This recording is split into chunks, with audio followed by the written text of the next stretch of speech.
Matiz Kıdır bir yurttaşlarımıza şu Bağat hafta sonları ikinci filanında ve de bir tane Matizimiz var ve de sarı Matizimiz var.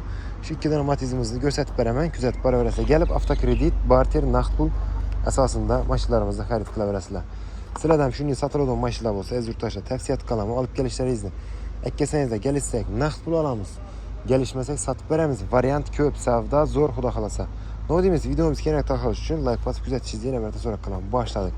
Pollux Matizimiz Chixol Polik 4 tane balonu yangi. Kuzovda qirilgan joyi yo'q, zang joylar ishlangan. 2009 yil Matiz 103 ming yurgan. Metallar ham tayyor. Puli 38 million so'm. Xarid qilaman desangizlar. Endi savdo ustida bor. Bu mashinalar bizga sotib berilgan. 10 million bilan, 16 million bilan kredit chiqadi 3 yil. 1 million 400 ming so'mdan tushadi olibdilar. Xarid qilsangiz Matiz Pollux sotuvda. Yan tarafimizda yana Matiz Bam Pollux 2008 yili bu 345 ming yurgan, kraska sariga bo'yalgan, metan gazlari bor, puli 24 million so'm.